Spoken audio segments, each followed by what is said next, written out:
Es-tu en train de procrastiner là maintenant en regardant cette vidéo? Oui, même si c'est sur mon contenu que tu es tombé en scrollant à l'infini, je veux que tu réussisses et que tu atteignes tes objectifs. C'est d'ailleurs le but même de ma chaîne, t'aider à reprendre en main ton organisation pour augmenter tes performances. Donc, si pour la énième fois cette semaine, tu t'es perdu sur YouTube, au lieu d'avancer dans tes tâches, laisse-moi t'aider à décrypter un peu ce phénomène et te donner les clés essentielles pour sortir de ce schéma. Déjà, procrastiner, c'est quoi? C'est cette fâcheuse tendance à remettre systématiquement au lendemain ce que tu as à faire. Ça peut être limité à un domaine précis de ta vie ou pas. On n'arrive pas à se mettre au travail, surtout lorsque ça ne nous procure pas de satisfaction immédiate. Ce n'est pas forcément parce qu'on est fainéant en réalité qu'on procrastine. Mais quand ça devient un mode de vie, il faut réagir et vite. Il y a tellement de raisons pour lesquelles on ne passe pas à l'action, on ne se met pas en mouvement, alors même qu'on a des objectifs à atteindre.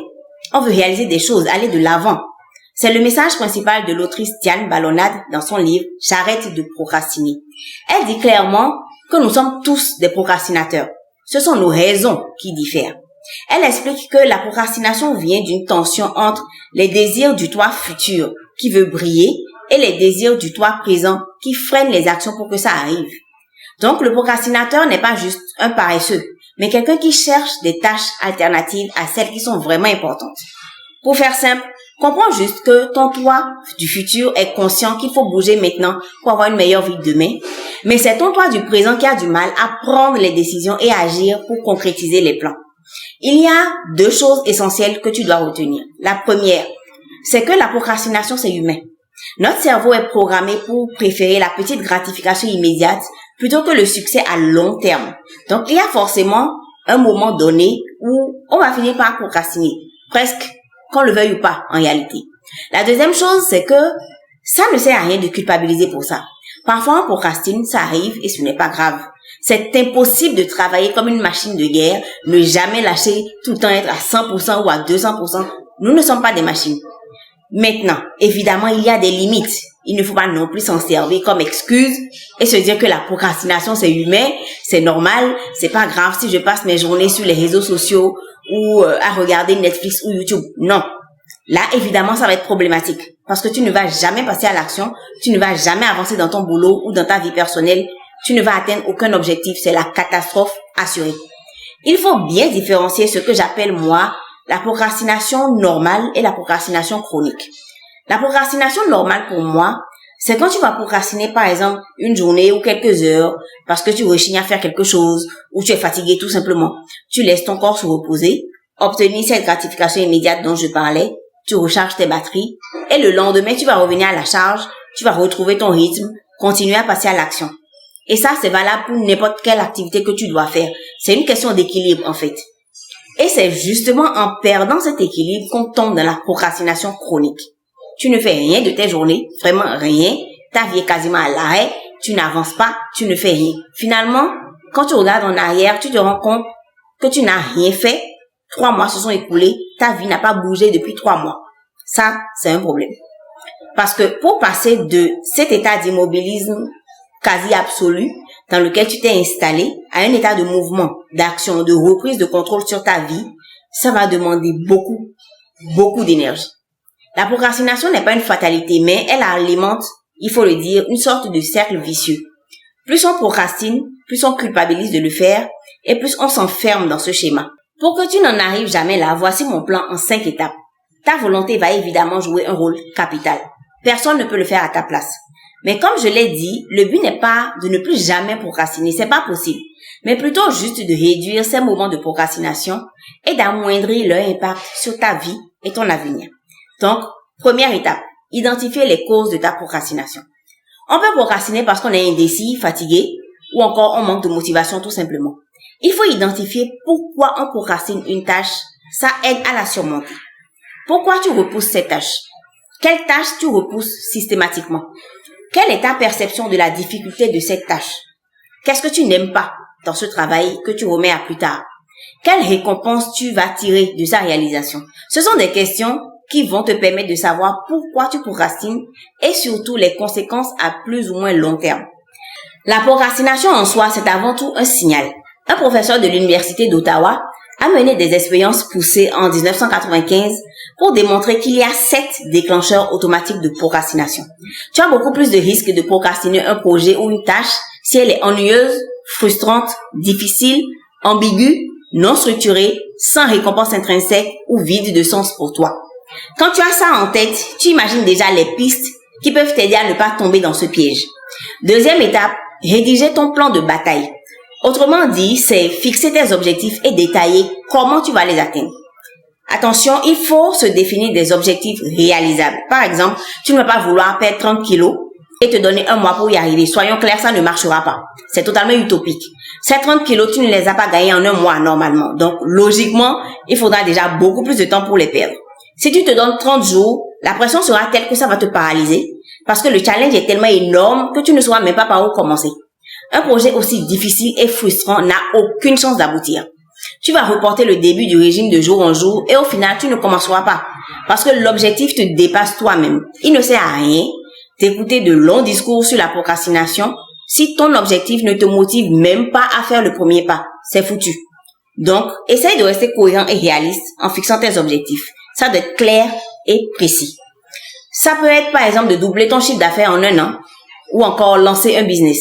Ils doivent être suffisamment motivants pour te pousser à réaliser des choses, à les atteindre, mais pas ambitieux au point de te décourager carrément. Ce n'est pas du tout le but. Ensuite, tu vas planifier et programmer les petites tâches qui vont dans le sens de tes objectifs. Ok, tu as l'objectif en tête, mais s'il est suffisamment ambitieux, ce n'est pas quelque chose qui va se faire du jour au lendemain. Pour l'atteindre, tu dois le décomposer en une série de petites actions qui tendent vers cet objectif. Ça va structurer et donner du sens aux tâches que tu as à faire. Tu sais exactement pourquoi tu fais telle chose à tel moment. Quand tu as des objectifs comme ça, commencer par des petites tâches va dédramatiser beaucoup et te permet d'évoluer même plus vite au final. Troisième étape, tu vas visualiser ton travail fini à l'échéance prévue. C'est l'une des solutions les plus efficaces contre la procrastination, la visualisation. C'est une technique qui est très utilisée par les sportifs de haut niveau et les entrepreneurs. Toi aussi, tu peux essayer de te poser et visualiser quel sera ton état une fois réalisé la chose que tu es constamment en train de remettre à demain. Ça va te donner envie de voir le résultat et donc te pousser à faire ce qu'il faut. Pour ne pas procrastiner, ce que tu fais aujourd'hui doit avoir du sens pour demain. Si tu n'es pas aligné avec la tâche, si ça n'a pas un sens précis pour toi, tu vas te forcer jusqu'à un moment et puis tu vas finir par lâcher l'affaire. Si l'objectif est suffisamment fort, le résultat est tangible, que ça a du sens pour toi, que tu peux le voir accompli en y pensant fort, ça fait toute la différence. Tu auras 10 fois plus de motivation à prospecter au fur et à mesure que l'échéance de doubler ton chiffre d'affaires approche, par exemple. Tu seras plus motivé que jamais à aller faire du sport. Si tu te maries dans 6 mois et tu veux rentrer dans cette super robe qui te fait de l'œil, sans objectif tangible dont tu peux visualiser le résultat, la motivation va s'éroder. Parce que l'effet nouveauté va s'essouffler et ça va devenir plus compliqué. Atteindre l'objectif va être ta plus grande motivation. J'ai déjà fait ce constat dans ma vie personnelle un nombre incalculable de fois. En regardant à quel moment les changements majeurs se produisent, je me suis rendu compte que je procrastinais nettement moins quand j'avais un objectif tangible en ligne de mire. Que ce soit boucler des reportings en fin de mois, atteindre un montant d'épargne, même juste boire 2 litres d'eau par jour. Bref, peu importe l'objectif, tu dois le visualiser à l'échéance, au terme, et te voir l'atteindre. Ça t'aide à rester sur les rails, à continuer d'avancer, à mettre des petites choses en place pour y arriver réellement. Quatrième étape, créer un environnement et une routine inspirante. Pourquoi je trouve que c'est important? On va rester dans le concret et je vais te donner un petit exemple.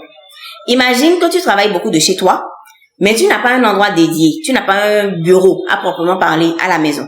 Quand tu rentres avec des dossiers, tu te retrouves à travailler au salon, sur ton lit ou un peu partout dans la maison. Puis, par un concours de circonstances, tu as un vrai bureau, un endroit où tu prends plaisir à travailler. Je peux t'assurer que ça change tout. Je l'ai personnellement expérimenté et je suis à fond parce que cet espace est dédié à ça. Et dans ma tête, quand je viens là, c'est pour être à 100% en fait. C'est psychologique et ça marche.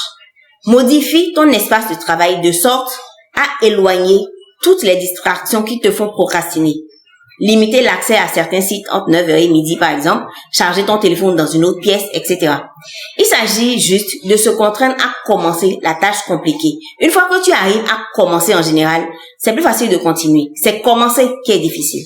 Ça peut ne pas être un cadre physique pour toi, ça peut être juste une routine qui te fait du bien, une série de choses que tu fais de façon répétée et qui te donne un certain cadre. Quand tu t'y es habitué, c'est plus compliqué de sortir du cadre. Réveille-toi et dors à la même heure chaque jour, par exemple. Commence tes journées par quelque chose que tu aimes. Un bon café, un peu de sport, quelque chose qui te fait du bien. Établis des heures spécifiques dédiées au travail. Ça t'aide à rester concentré sans avoir l'impression de passer ta vie à travailler.